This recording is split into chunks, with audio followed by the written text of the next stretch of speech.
Hi friends, నా పేరు Pavan. Welcome to my reviews and welcome to voting analysis. ఈ video చూసే ముందు లైక్ చేసి చూడండి, వెరీ ఇంపార్టెంట్. ఈ ఆరుగురు ఎవరైతే ఉన్నారో ఆరుగురు కంటెస్టెంట్ ఫ్యాన్స్ కూడా చాలా ఇంపార్టెంట్ వీడియో. సో స్కిప్ చేయకుండా చూడండి. స్కిప్ చేసేంత డ్యూరేషన్ కూడా మన వీడియో ఉండదు, త్వరగా లాగించేద్దాం. బట్ వెరీ ఇన్ఫర్మేటివ్ అది మ్యాటర్. ఎలిమినేషన్, డబుల్ ఎలిమినేషన్ అంటున్నారు కదా కొంతమంది, కొంత సర్క్యులేషన్ అవుతుంది కదా. డబుల్ ఎలిమినేషన్ అయితే ఖచ్చితంగా లేదు, ఇట్స్ సింగిల్ ఎలిమినేషన్. టాప్ 6 చేస్తారు, టాప్ 6లో ఒకళ్ళు వెన్స్డే ఆర్ ఫ్రైడే లేపేస్తారు అంతే. So single elimination. సింగిల్ ఎలిమినేషన్లో ఎవరు డేంజర్ జోన్లో ఉన్నారో చాలా క్లియర్గా స్పష్టంగా చెప్తా. దానికంటే ముందు టాప్ విన్నర్ పొజిషన్లో ఏంటి, ఆ పంచాయతీ ఏమైనా మారిందా, ఈరోజు ఎపిసోడ్ ప్రోమో చూశారు కదా, దాన్ని బట్టి ఏమైనా ఇంపాక్ట్ ఉంటుందా, లైవ్ చూసిన తర్వాత మారుతుందా, అవన్నీ క్లియర్గా మాట్లాడుకుందాం. ఫస్ట్ నుంచి వెళ్ళిపోదాం. ఫస్ట్ నుంచి వెళ్ళేకంటే ముందు ఒక డిస్క్లైమర్ ఏంటంటే, నేను ఆల్రెడీ మెయిన్ ఎపిసోడ్ రివ్యూలో చెప్పినట్టు ప్రమోషన్స్, ఈ క్యాంపెయినింగ్ ప్రతి కంటెస్టెంట్ చేసుకుంటున్నారు. వాళ్ళు చేసుకుంటే నీతి, వీళ్ళు చేసుకుంటే బూత్ అన్నట్టు మాత్రం తీసుకోవద్దు. ఎవడికి నచ్చినట్టు చేసుకుంటున్నారు. ఇప్పుడు నిఖిల్ వాళ్ళకి ఇంజనీరింగ్ కాలేజీలో పడుతున్నాయి, కర్ణాటక కాలేజీలో అంటే పడతాయి. ఇప్పుడు గౌతమ్ పడట్లేదా? పడుతున్నాయి. రోహిణికి బేబత్సం. రోహిణి గారికి అయితే సినిమా యూనిట్ వాళ్ళు, సీరియల్ యూనిట్ వాళ్ళు, జబర్దస్త్ యూనిట్ వాళ్ళు ఎవరు పడితే జాతరలో కూడా చేసేస్తున్నారు. తప్పే లేదు. ప్రమోషన్స్ ఎవడికి తగ్గట్టు, ఎవడికి స్తోమత తగ్గట్టు వాళ్ళు చేసుకుంటారు. మామూలు జనరల్ ఎలక్షన్స్ ప్రమోషన్ లాగే క్యాంపెయినింగ్. అందులో ఎంతమంది ఓటేస్తారో కూడా మనకు తెలియదు. అది తప్పు పడ్డానికి కూడా లేదు. నేనేమన్నంటే వీళ్ళు చేస్తే కరెక్ట్, వాళ్ళు చేస్తే రాంగ్ అన్నట్టు పెట్టుకోవద్దు. End of the day deserved person win అవ్వాలి, విన్ అవుతారు కూడా అంతే. సో క్యాంపెయినింగ్ అనేది ఓన్లీ నిఖిల్కి గౌతమ్కే కాదు సార్, అందరికీ గట్టిగా జరుగుతుంది. సో ఏది గ్రాంటెడ్గా తీసుకోవద్దు అనేదే నా డిస్క్లైమర్ ముందుగా. ఇది చాలా బలంగా ఏమంటారు చెప్తున్నా, కొంచెం జాగ్రత్తగా అర్థం చేసుకుని విని. అది ఫస్ట్ పొజిషన్లో నిఖిలే ఉన్నాడు, సెకండ్ పొజిషన్లో గౌతమ్ ఉన్నాడు. నేను డ్రాగ్ చేయను. ఎందుకు నిఖిల్ ఫస్ట్ పొజిషన్లో ఉన్నాడు, ఎందుకు గౌతమ్ సెకండ్ పొజిషన్లో ఉన్నాడో పూర్తిసార్లు చెప్పా, ఇంకొకసారి చెప్తా.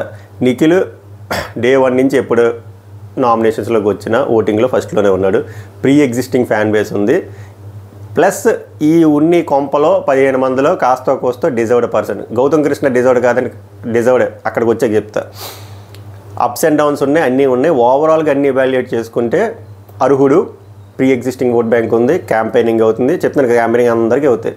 సో అన్నీ క్యూములేటివ్గా యాడ్ చేసుకుంటే మనోడే ఫస్ట్ పొజిషన్లో ఉన్నాడు. కానీ ఈరోజు ఎపిసోడ్లో భయంకరంగా నెగిటివిటీ ఏదైనా వస్తే, ఆ బే అనేది ఏదైతే యూజ్ చేసాడో అది ఆల్రెడీ అడ్రస్ చేశాను రాంగ్ అని. బట్ దాని ముందు వెనక మనకు తెలియదు కాబట్టి లైవ్ చూసాక చెప్తా. ఒకవేళ దారుణమైన నెగిటివ్ ఎపిసోడ్ కానీ నిఖిల్కి పడితే గౌతమ్కి హెల్ప్ అవుతుంది.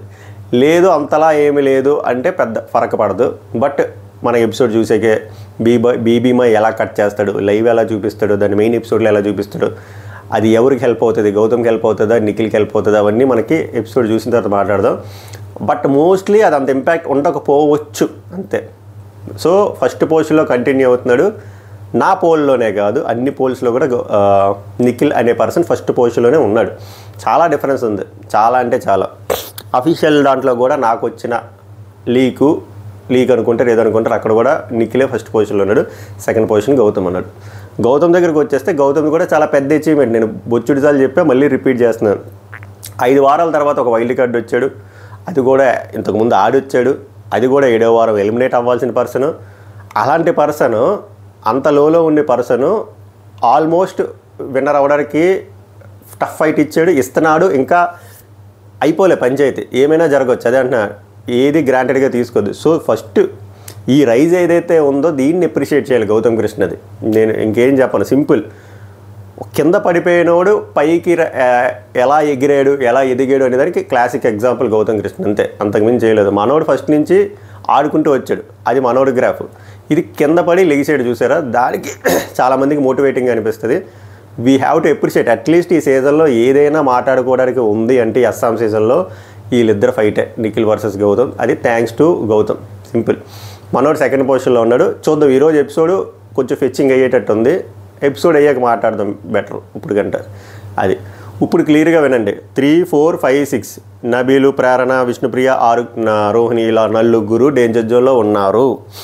నేను క్లియర్గా గొడ్లిప్ చెప్తున్నా, ఎవడికి సపోర్ట్ చేయమని చెప్పట్లే. ఈ నలుగురికి అయితే క్లియర్గా చెప్పేస్తున్నా, నలుగురు ఫ్యాన్స్కి ఓట్లు గుద్దుకోండి. మా ఓడు ఇప్పుడు నబీలు సేఫ్లో ఉన్నారంటే అది మీ అమాయకత్వం, ప్రేరణ సేఫ్లో ఉందంటే అది మీ అమాయకత్వం, విష్ణుప్రియ సేఫ్లో ఉందంటే అది మీ అమాయకత్వం, రోహిణి గారు ఎలిమినేట్ అయిపోతారు అనుకుంటే అది కూడా మీ అమాయకత్వం.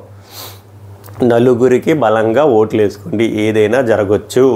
ఎందుకంటే నలుగురికి రకరకాలైన విధానం ఏంటంటే రకరకాలైన వేస్లో ఓట్లు పడుతున్నాయి.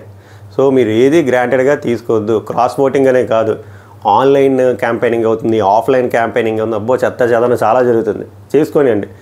కానీ మీ పర్సనల్గా నలుగురిలో ఎవరైనా మీ ఫేవరెట్ ఉంటే వేసుకోండి.